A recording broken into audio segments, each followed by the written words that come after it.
On behalf of Sachdeva Global School, we welcome you all to our Annual Day and Republic Day celebrations and wishing you all a very happy Republic Day. SGS celebrates the awakening of India to the light of the new era. I request Chairman Sir to please come and hoist the national flag.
I request Chairman Sir to please come and address the gathering.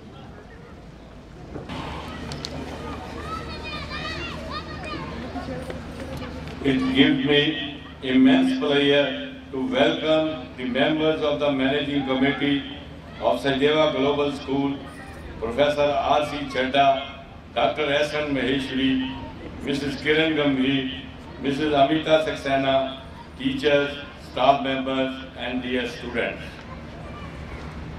On the occasion of 63rd Republic Day of our country, I extend to you all ladies and gentlemen and children my most heartiest and warmest greetings.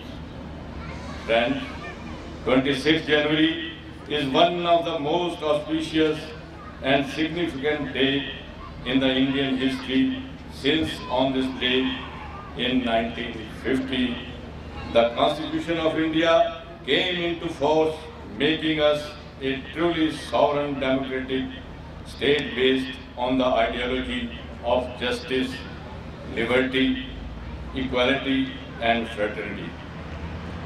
The day also reminds us of the fulfillment of the pledge that was made on the midnight of Independence Day as a Christ with destiny.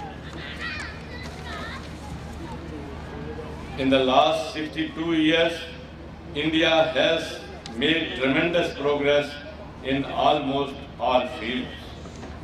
Our technological competence and value systems with rich heritage and ancient civilization are highly respected by the world community.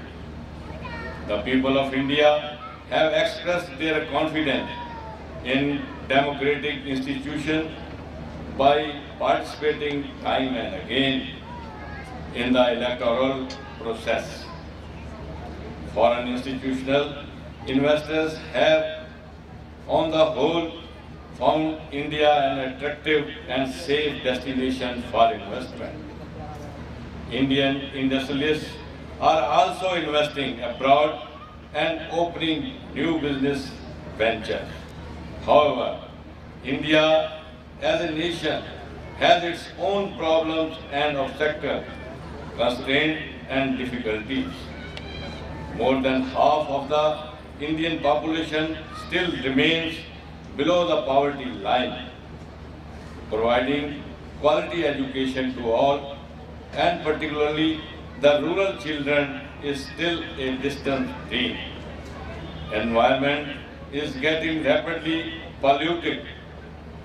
Regionalism, terrorism and fundamentalism are getting stronger day by day. The representatives of our people have still to ensure that all institutions of our republic, the legislature, the judiciary and the executive are responsible, accountable, honest and transparent in their functioning. Escalating level of corruption in various segments of the economy have resulted in large-scale generation of black money, galloping inflation in eating away the purchasing power of our people and making the life of the common man, particularly the poor, all the more difficult.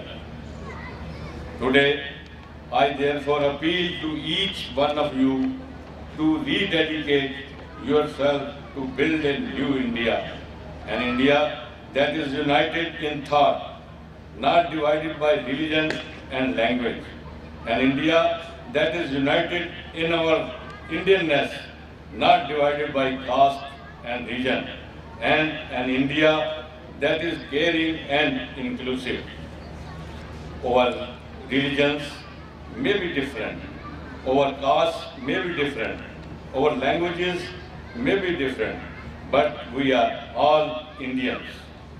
Let us therefore take up a pledge on this solemn day that we all people of this beautiful country will live as one family, and each of us will be thoroughly conscious and vehemently possess the arduous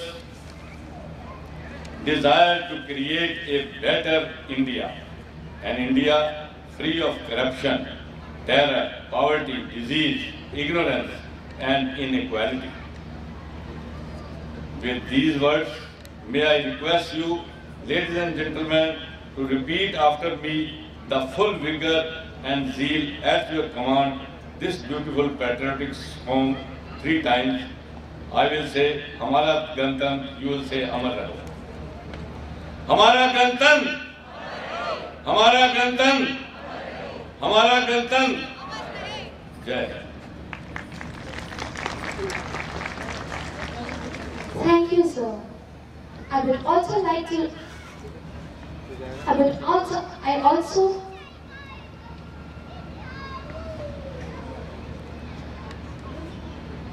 I also thank Mr. Anil Sachdeva for attending the ceremony. I now request all the dignitaries to please step forward and light the ceremonial lamp and mark the beginning of the celebration.